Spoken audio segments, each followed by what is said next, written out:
I stood at the edge of the front steps, heels sinking slightly into the manicured lawn, watching a valet park my rental car beside a sleek black Mercedes. I hadn't been home in 6 years, and already my stomach twisted like I was 16 again, waiting to be let in. Then the front door opened, only it wasn't for me. My mother leaned out, scanned the street, and said, "Emily, come around the side, would you? The guests are still arriving." That's when I knew. I hadn't been invited to celebrate my father. I'd been summoned to stay invisible while they did. It still smelled like jasmine. The same creeping vines coiled along the white porch rails, the same wreath with fake silk roses that had been there since before I left for college. Carter House traditions die hard. So do Carter expectations. I stepped back onto the stone path, forcing my feet to carry me around to the side entrance. Past the hedges my father trimmed with military precision. Past the den window, where I once overheard him tell a client, "My son's destined for Wall Street." My daughter. We'll see. Before we dive in, we'd love to hear from you. Drop a comment below letting us know where you're watching from and what time it is for you right now. We're excited to connect with all of you, so don't forget to like, subscribe, and hit that notification bell for more amazing content. Now back to the story. And here I was, 34, dressed in a sleeveless navy sheath that cost more than their dining room table, still being told to enter through the kitchen like I was staff. Inside, the house was buzzing. Laughter, music, ice clinking in glasses. I could hear the jazz quartet from the patio, someone already half-drunk yelling about retirement yachts and golf courses. And just like that, I was 12 again, standing in the shadows, watching the golden boy shine. I took a breath before pushing the door open. The kitchen smelled like rosemary and money. There were 3 caterers bustling around, all dressed in black and white. My mother turned just as I stepped in and gave me a tight-lipped smile. "There you are. Try not to make too much noise, the toast is soon. No hug. No welcome home, honey. Just instructions." She wore a floor-length gown, pearls at her throat. Still elegant, still brittle as glass. I offered a small smile. "Nice to see you too, Mom." She waved her hand toward the platters. "Grab a tray, will you? Derek's already outside with the governor's table." There it was. Derek. Her pride and joy. CFO of some private equity firm that bled small businesses dry and called it strategy. He was 6 years younger than me and had been handed a company car and a beach condo before he could legally drink. I once asked for help funding my first startup. They laughed, told me real success didn't come from apps and Wi-Fi dreams. But Derek, he could ask for a new heart and they'd have a donor buy breakfast. I grabbed a tray of crostinis and followed the chatter through the house. I passed by the mirror in the hallway, catching my reflection, polished, composed, utterly out of place. Voices swelled as I stepped out onto the patio. It was packed. Men in golf blazers, women with diamond earrings the size of my ambition. A banner hung from the pergola, "Happy 60th, Howard." My father stood near the grill, surrounded by what I now understood were power brokers and sycophants. His silver hair gleamed under the patio lights. He looked taller than I remembered, until he looked at me, and didn't recognize me. He stared, blinked, and then forced a smile. "Ah, you made it." Not "Hi, Emily." Not "I'm glad you're here." Just "You made it." I walked up, extended the tray. "Appetizer?" I asked, tone clipped but cordial. He waved it off and turned back to the man beside him. Anyway, as I was saying, Derek just closed on a new portfolio. The boy's a prodigy. There he was again, the star, standing 2 feet away, drink in hand, laughing like his life had never contained failure. He wore a slim-fit designer suit and that smug, lazy smirk he's perfected since birth. "Emily," he drawled, like I was a barista. "Didn't know you still had a key to the house." I clenched my jaw. I was invited. "Pity RSVP didn't go to spam," he muttered into his glass. I turned before I said something I'd regret. Or worse, something they wouldn't hear because they'd already stopped listening. I wove through the guests like a ghost in my own family story. The only people who noticed me were strangers asking for another shrimp skewer. That's how it always was. Even in school, even in college, even when I launched my first company out of a shoebox apartment in Chicago, no one in this family ever asked how I was doing. They only asked why I wasn't doing what Derek was doing. But this time, something was different. This time, I didn't need them to see me. Because the real reason I came wasn't to celebrate a man who once told me I was too emotional to lead. It wasn't to mend fences with a brother who deleted me from family photos on Instagram. It was to see them, one last time, before I bought everything they thought they owned. I wandered back toward the house, brushing past hors d'oeuvres and hypocrisy. Just before the music swelled for the toast, I paused near the hallway where coats were stacked on chairs. That's when I heard her. Emily Carter, a woman's voice asked behind me. I turned. She was maybe mid-50s, sharp navy suit, eyes bright with recognition. She stuck out her hand. I thought that was you. I'm Yvonne Mercer, Atlantic Holdings. We've been trying to reach you for a partnership meeting. I blinked, thrown. We've admired what you've done with Novatrack Systems. Your AI logistics are a game changer. Seriously, Madam CEO, we should talk. The words hung in the air like dropped crystal. Madam CEO. A few heads turned, including my mother's. I smiled politely. Appreciate that, Yvonne. Let's talk soon. And then I walked back through the crowd, holding nothing, hiding nothing. My mother caught up with me inside, near the foyer. That woman said, CEO. I turned slowly, meeting her gaze. Yeah, Novatrack Systems. I built it 3 years ago. We're scaling globally. You'd know that if you returned any of my calls last year. She blinked. Her mouth opened and closed. Why didn't you say something earlier? She asked. Tone clipped, confused. I gave her a slow smile. Because you told me to use the back door. I left before she could respond. Back in my rental car, I sat in silence for a minute. My hands were steady on the wheel. My chest felt light. I didn't cry. I didn't rage. I just drove away. Because the best part of revenge isn't the look on their faces when they realize they were wrong. It's the moment you realize you don't need their approval to be right. I didn't go straight back to my hotel. I parked at a quiet overlook just past the edge of town, where the city's lights blinked softly beneath the horizon. It was the same place I used to drive to after screaming matches with my dad, after report cards he pretended not to see, after Derek got praised for existing, and I got criticized for trying too hard. Funny how the world had changed, and yet this place still felt the same. Quiet, distant, like it was holding space for me when no one else did. My phone buzzed in the center console. I ignored it. Let them talk. Let them whisper and scramble. Let them try to piece it together like it was some mystery. It wasn't. They just never bothered to ask. I leaned my head back against the headrest and closed my eyes. But rest didn't come. Instead, memories did. Sharp-edged and loud, no matter how many years I tried to bury them. I was 19 when I told my father I wasn't going to law school. His fork had frozen halfway to his mouth. Excuse me. I'm not applying. I'm going to Stanford for computer science. He'd set the fork down carefully, like it might break in his hand. You want to be what? A tech nerd in a hoodie. My mother never said much during those conversations. She just pressed her lips together like she was holding water in her mouth, like her silence was the price of peace. I want to build things, Dad. I want to create. And when you fail, he'd asked, who will you come crying to? That was the thing about Howard Carter. He never prepared you for success, only for the shame of failing without his help. But I went anyway. I put myself through school, worked nights doing freelance web security, slept on couches when I couldn't make rent. I graduated with honors, built my first app in the basement of a co-working space, slept 3 hours a night for 2 years straight, burned out once and got back up anyway. And they never called. Not even once. The only time I heard from my mother was when she forwarded me a congrats to Derek email chain from my father's company with a little side note. Hope you're doing okay. I wasn't. But that's the part of the story they'll never understand. You don't get to become someone without first becoming no one to the people who made you. When Novatrack finally broke through, when our machine learning model cut shipping errors by 40% in a nationwide pilot with Brightlines Logistics, I thought about calling them. Just to say, see? Just to hear the disbelief, twist their voices the way their judgment once twisted my heart. But I didn't. Because I knew what they'd say.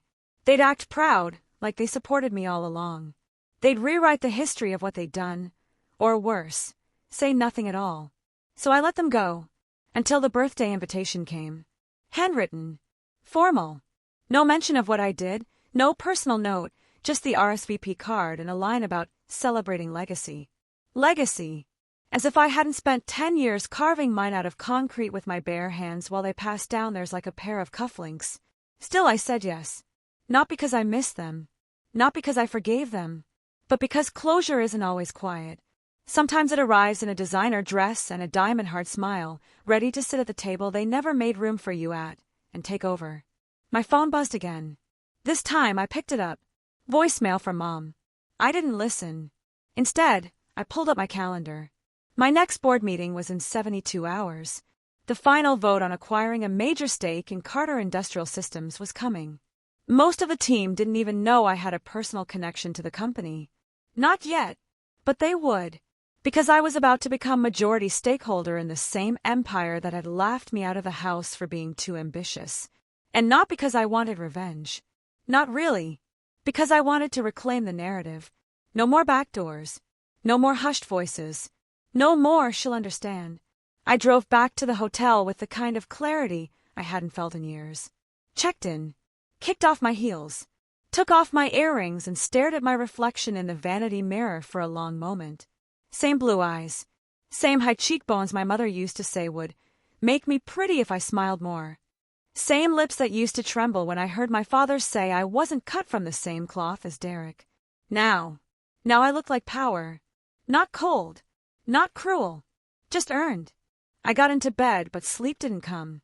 My mind kept replaying the moment on the patio, the sound of that woman's voice calling me Madame CO loud enough for the caterer and my mother and half the guest list to hear. It hadn't been planned, but maybe fate had decided to finally lean in my direction. I remembered my father's face, the way it twitched when he tried to pretend he knew. That's what hurt the most. He didn't even recognize me. 6 years. Hundreds of headlines. Forbes. Tech Digest. A TEDx talk. And he still saw the dropout daughter who dared to dream. Not anymore. They would all learn. Not just who I was, but who I had become without them. The next morning, I woke early and dressed with purpose. I skipped the hotel breakfast and drove to my first meeting of the day with CFO Alan Morris, one of the few allies I'd built inside Carter Industrial's inner circle. He was sharp, data-driven, and completely unaware of my last name's significance. Until now. "Emily," he said, extending a hand as I walked into the glass conference room, "we're thrilled to have Novatrack this close to closing. Your proposal changed everything." I smiled. "Glad to hear it. Let's finalize terms." Over the next 2 hours, I signed papers that would forever alter my family's legacy.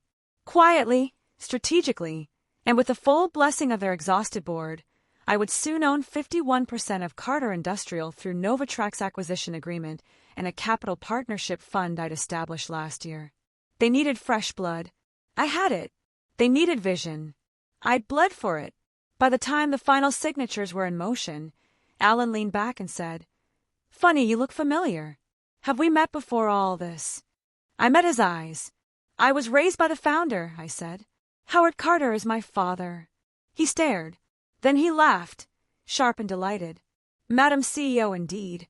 I walked out with the sun warm on my shoulders and a plan sharp in my mind. Because I wasn't done. Not until they saw everything they threw away. Not until I decided if they got a second chance. And certainly not until I walked through the front door of my father's house on my own terms, with a smile that said, "You never had to choose me. I chose myself. And now, I own everything you were too blind to offer me." I didn't announce the acquisition right away. Let them live in the comfort of ignorance, just a little longer. Sometimes silence is the loudest kind of power, especially when you know the ground beneath them is about to crack open. 2 weeks after I returned to the city, I hosted a private dinner for the Novatrack executive team. Not at a bland hotel conference center. I booked the rooftop at the Langford, with glass walls and a panoramic skyline, and dressed like the kind of woman my mother once said showed too much ambition in the face. Let them stare. Let them wonder. It was the perfect night for a reveal. When the dessert plates were cleared and wine glasses refilled, I stood at the head of the table. "I want to thank you all for believing in this company," I said. "What started in my studio apartment, with a borrowed laptop and a broken radiator, has become a platform set to define modern logistics across every continent." They applauded. Some knew my story. Most didn't. And that's how I liked it, until now. Today, I signed the final approval. Novatrack is now the majority stakeholder in Carter Industrial Systems. Murmurs rose instantly, some shocked, some impressed. But that's not all, I said, lifting my glass. I grew up in that company. Literally. Howard Carter is my father. The room went dead silent. I let it sit, let the weight of that name settle across their shoulders. My family told me I wasn't leadership material, that no one would take a woman like me seriously. So I left, and built something they couldn't ignore. They applauded again, louder now, this time not for the business win, but for the blood that fed it. I slept soundly that night for the first time in months. By the time the news hit the wire 3 days later, my phone exploded. Carter Industrial's internal Slack leaked. The headline, "Daughter Disowned. Emily Carter's Novatrack now owns Carter Empire." Comments ranged from stunned admiration to bitter resentment. But the message was clear. I wasn't the black sheep anymore. I was the wolf they never saw coming. Derek called. Of course he did. I let it ring until it hit voicemail. He called again, and again. Then came a text. "We need to talk. This is insane. You can't just take over the company like this." "Can't I?" Was that not what he said every time I tried to stand taller than him? I didn't respond. I let him simmer. I wanted him to taste what silence felt like for the first time in his life. My mother, however, sent something different. "Emily, please call. Your father is having a hard time processing everything. I know things weren't perfect, but maybe we can start over." Start over. As if this were about burnt birthday cakes and missed dance recitals. As if their treatment hadn't carved holes into the person I could have been, if only I'd been nurtured instead of ignored. "No, Mom. You don't get to apologize now that the money's in my name and the signatures have dried." The press storm reached its peak by the following week. I was invited to sit for an interview on a national business network. I almost said no. But then I imagined my father, sitting in his leather recliner, flipping through the channels and seeing my face where he once swore it would never belong. I said yes. "Emily Carter," the host began, "you've become the face of one of the most unexpected corporate turnarounds in recent history. How does it feel to be in control of the company your family once ran?" I looked straight into the camera and smiled. "Liberating. Any tension between you and your family after this transition?" I let out a small laugh. Tension is something you feel when there's still emotional proximity. I left that behind a long time ago. This isn't about revenge. It's about transformation. I didn't break their legacy, I expanded it. They just never expected me to be the one holding the keys. The clip went viral. Within hours, I had messages from women I didn't know, founders, interns, students, saying they cried watching it. That someone finally said what they were too afraid to say out loud. I wasn't just rewriting my story. I was setting fire to the old script and letting others warm their hands on the flames. But not everyone saw it that way. Derek showed up at my office. No appointment. No warning. He walked in like he still owned the air I breathed. "Nice security," he muttered, brushing past my assistant. I stood from behind my desk slowly. "Did you forget what locked doors mean, or are you here to test how fast they close again?" His jaw tightened. "Seriously, Emily? You could have warned us. You could have brought us in." I crossed my arms. "Warned you? Like how you warned me when you told Dad I was a waste of tuition money. That was years ago. And this is now." I cut in. "You didn't believe in me. None of you did. But I didn't need you to believe. I needed you out of the way." He stepped forward, eyes hard. "So what, you're punishing Dad? You really think he's going to just hand you the keys?" "He already did," I said. "In every overlooked meeting, every condescending dinner, every time he told me to be more like you, he handed me the fuel. All I had to do was light the match." He didn't respond. He didn't need to. Because he saw it in my face. The girl he once laughed at was gone. And the woman who replaced her? She didn't flinch. I waited until he turned to leave. "You know what the best part is, Derek," I said softly. "I didn't steal anything. I earned it. And the world knows it." He didn't look back. That night, my father called. I didn't recognize his voice at first. It was smaller, rougher, like it had aged a decade since the birthday party. "Emily," he said. "Just my name. Not high. Not I'm proud of you. Just the label I'd spent years trying to wear without his approval. I heard the interview. I said nothing. I didn't know. Didn't know what? That I was capable. That I was his daughter in every way that mattered. That I wouldn't wait forever at the back door. I know I haven't said it, he continued. But what you built, it's remarkable. I swallowed hard. There was a part of me that still ached for those words. Still starved for them. But not anymore. You don't have to say anything, I said. Because I'm not here for your validation. I don't expect forgiveness, he said quietly. But I'd like to understand. I paused. Then, it's too late for that. But I hope someday, when you walk through your company's front doors and see the name Novatrack etched into the wall beside yours, you'll remember that it was the daughter you sent around back who brought it into the future. He was silent. I hung up first. The next morning, I sent a memo to the Carter Industrial Board. We were restructuring. No more family favoritism. No more shadow deals. Just progress, merit, and innovation. And for the first time in the company's 60-year history, a woman, the woman they once called an embarrassment, was in charge. Let them choke on it. Let them remember it every time the stock price soared. Because I didn't just claim a seat at their table. I built a better one, and invited only those who knew what it cost. The invitation came hand-delivered this time. A thick cream envelope with elegant black calligraphy. A gala, a fundraiser hosted by Carter Industrial, honoring the company's legacy and celebrating the new era of innovation. I almost laughed. So this was how they wanted to spin it. Pretend like the transition had been some smooth, consensual evolution of leadership. As if I hadn't stormed the gates they built to keep me out. But I accepted the invite.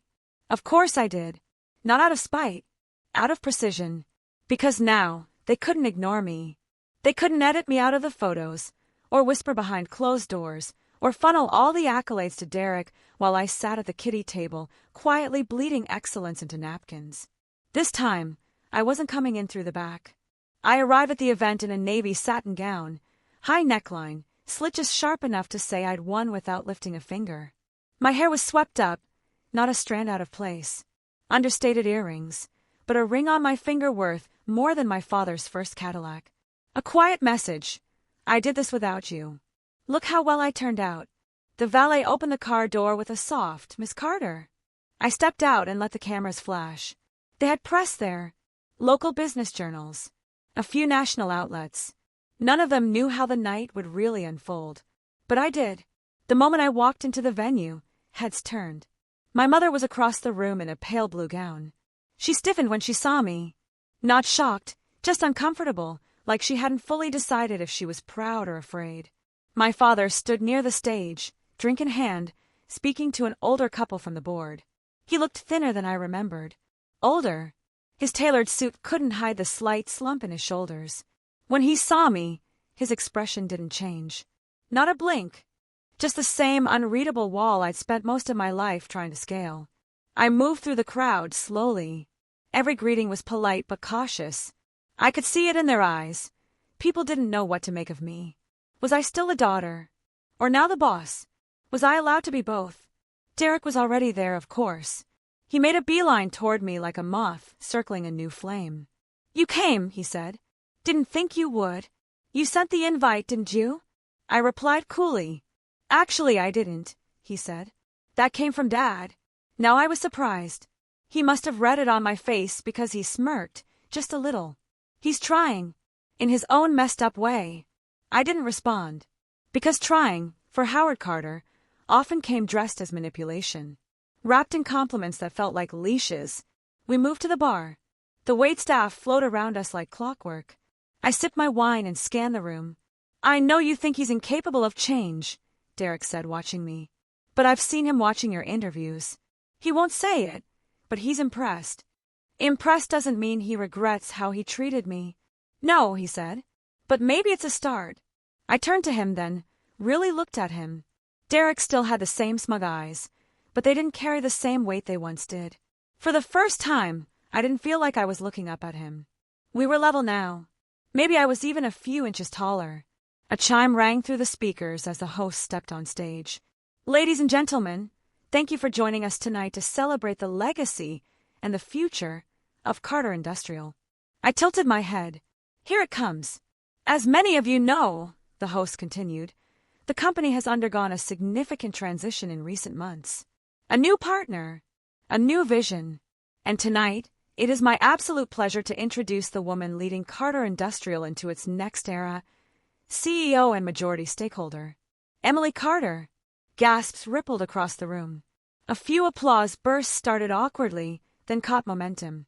I walked slowly toward the stage. I didn't smile. I didn't wave. I took the mic, held it steady, and looked directly at my father. His glass was frozen halfway to his lips. Good. I'd like to thank everyone here tonight, I began. Many of you have known me for decades. Some of you never knew my name until the press made it impossible to ignore. And some of you, I let my eyes settle on the front row, chose to forget it. Silence. I let it sit there. Thick. Uncomfortable. But that's okay, I said. Because I didn't come here tonight to air old wounds. I came here to remind all of us that legacy isn't about who you were born to. It's about what you build when no one thinks you can. More silence. Then a slow, growing applause. I continued. Carter Industrial is changing. We will be investing in innovation, equity, and leadership that reflects the world we're moving into, not the one we're clinging to. I am honored to lead this company, and I look forward to building something that lasts longer than a name. I stepped down. My heels clicked against the floor like punctuation. People leaned in to shake my hand, smile politely, whisper things they should have said years ago. I nodded. I moved past them. I didn't care about their recognition now, because I already had it where it mattered. My father approached me later.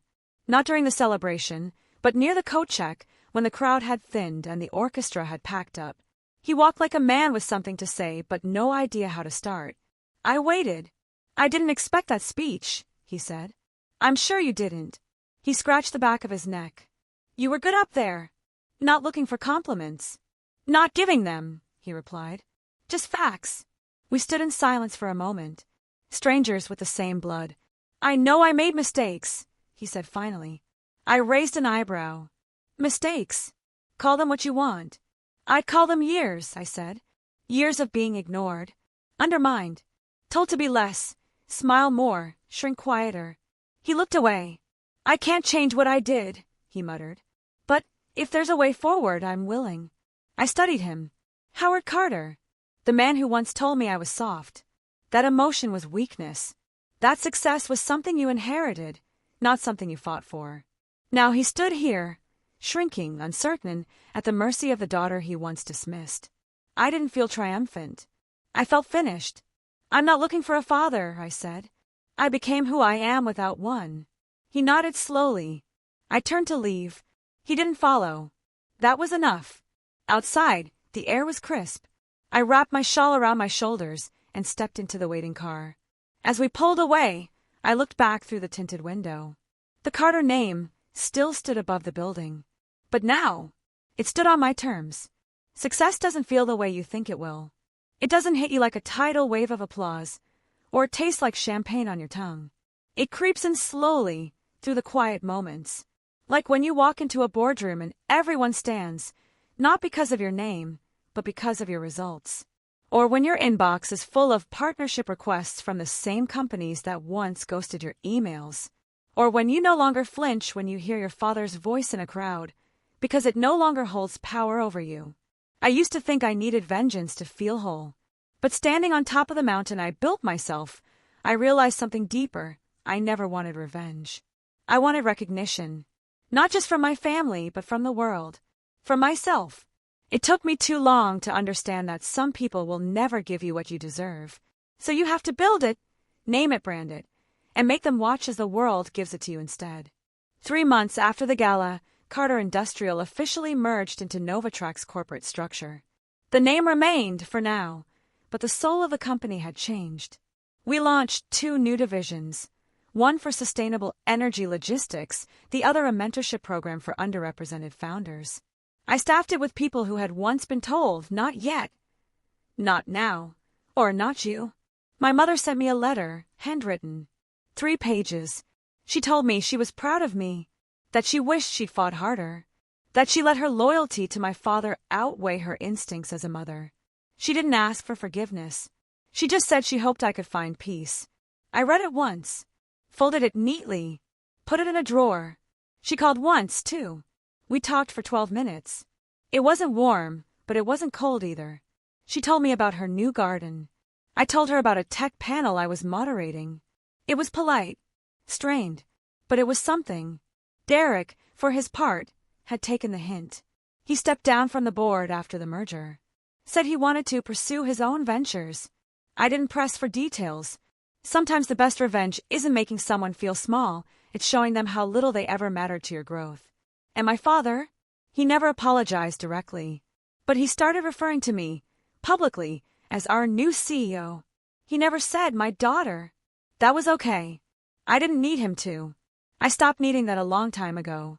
What I needed now was something else. One crisp morning in late October, I visited my old college campus. Alone. No cameras. No PR team. No headlines. Just me, in jeans and boots, walking the paths where I used to imagine a life beyond the shadows. I stood outside the economics building, the same one where I once overheard my father tell a visiting friend that I was majoring in hobbies. I stood there for a long time, watching students come and go, earbuds in, coffee in hand, carrying dreams like fragile eggs. And I thought you made it, Em. You made it farther than they ever said you could. I didn't cry. I smiled. Not the practice smile I use for press photos, or the tight, self-protecting one I gave at family dinners. A real one. Soft. Whole.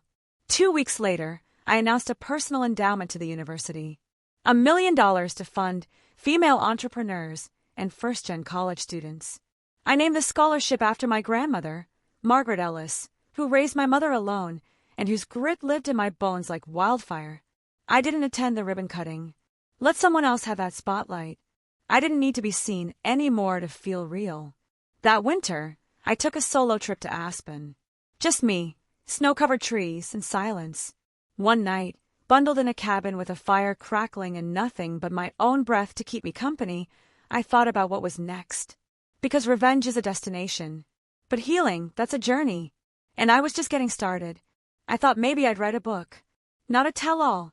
Not a memoir soaked in bitterness. But something honest. About ambition. About being underestimated. About growing up in rooms that made you feel invisible and learning to become your own spotlight. Maybe I'd finally say yes to that VC panel in San Francisco. Maybe I'd even call my mom again. Ask her what she planted in her garden this year. Try, just a little, to build something new from the rubble. But I'd do it on my terms. Always on my terms. Because I know now that walking through the front door means nothing if you have to leave yourself behind to fit in the room. The next Carter family gathering came in the spring. Easter. A brunch. Smaller than the birthday party. Quieter. I wasn't sure I'd go. But I did. Not for them. For me. I arrived late on purpose. When I walked in, the air shifted. My cousin Julie stood to greet me first. She'd always been the quiet one. Always watched the drama from the sidelines. "You look amazing," she said softly. "You really did it." "Thanks," I said. "I did." My mother hugged me. Stiffer than it used to be, but not cold. Derek offered a handshake. I accepted it.